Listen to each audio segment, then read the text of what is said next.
ये बतख पेड़ का डाली काट देता है और उसमें काला गम लगा देता है। तभी एक गिलहरी नींद में चलते हुए आता है तो फिर से चलता है। ये क्या है? लेकिन उछल कर अंदर चला जाता है। देख लो भाई। गिलहरी दूसरे गिलहरी को खींच के उठाता है पर इसके हाथ में गम लटक जाता है। अब देख तू। लेकिन जब गम को छुड़ाने की कोशिश करता है तब उल्टा और ही चिपक जाता है तो इसको इसी तरह खींच कर बाहर ले जाता है। लेकिन तभी गिलहरी का गम छूट जाता है। लेकिन ये साला बतख एक लंबा कैंची लेके गिलहरी को डराने लगता है। किधर है बे? मैंने कुछ नहीं किया। फिर गिलहरी अपने काम में लग जाता है पर तभी बतख कैंची से यहाँ पे क्या हो रहा है? और उसका डाली ही काट देता है। पर बतख थोड़ा सा अच्छाई दिखाता है। बाप रे, थैंक यू। लेकिन वो सिर्फ ज्यादा देर तक मस्ती करने के लिए था। गिलहरी इधर उधर भागने लगता है और बतख अपना कैंची उसके पीछे दौड़ाने लगता है। गिलहरी दौड़कर जाके अपने भाई को बताता है। हम्बा हम्बा रम्बा रम्बा कम्बा दुम्बा दुम्बा। लेकिन गिलहरी का भाई ये मानने को तैयार ही नहीं था और एटीट्यूड से चलते हुए बाहर जाता है। लेकिन तभी ओ भाई ये क्या है? फिर ये दोनों डंडा लेकर बाहर उस दानव को मारने जाता है। रुक जा। आजा। पर दानव मतलब कैंची इसके पीछे ही रह जाता है। साला दूसरे गिलहरी के परछाई को दानव समझकर मारने लगता है लेकिन कैंची पीछे से। और फिर गिलहरी मैंने कुछ नहीं किया। तभी इसका भी काट देता है डंडा। बाप रे। कैंची को देखकर दोनों भाग जाता है। फिर कैंची इनका अखरोट चुराने लगता है जिससे गिलहरियों को शक होता है।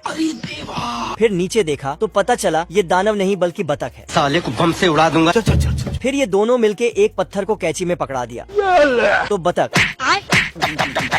गिलहरी नीचे उतरता है और बतख के ऊपर से पत्थर हटाकर उसको बाहर निकालने की कोशिश करता है। क्या रे भिकमंगिया? लेकिन बतख का मूड खराब था इसलिए ये गिलहरियों के पीछे दौड़ पड़ता है और डालियों पर से सर्कस करने लगता है। पर तभी गिलहरियां पत्ती में छिप जाता है तो बतख उसे ढूंढ नहीं पाता है तो जाके घास काटने का मशीन ले आता है और पूरा पेड़ पर दौड़ाने लगता है। तो गिलहरियों ने एक गजब का दिमाग लगाया। बतख को बेवकूफ बनाकर बिजली के तार की तरफ भेज दिया। तभी बतख को होश आया।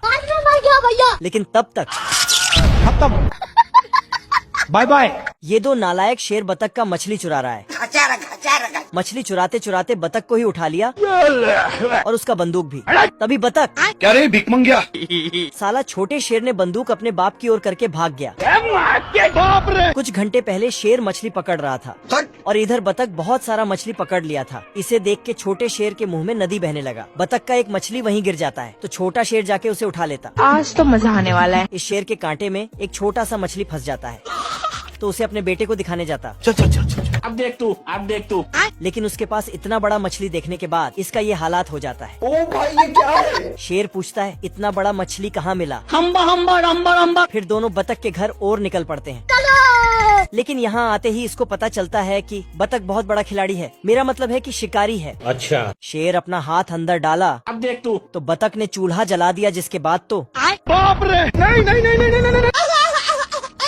साले को छोड़ूंगा नहीं। फिर शेर फुल जोश में मुंडी अंदर डालता है। लेकिन ओ शिट। फिर से दोनों नालायक शेर आता है और सीक्रेट रास्ते से अंदर झांकता है। तू समझा? उसके बाद छोटे को अंदर भेजता है लेकिन साला छोटा शेर पकड़ा जाता है। क्या रे भिकमंगिया? क्या देख रहा है? मैंने कुछ नहीं किया। छोटे ने अपने बाप को बहुत सुना दिया तो साला इसको अंदर डाल के ऊपर बैठ गया। क्या कर सकता हूँ यार?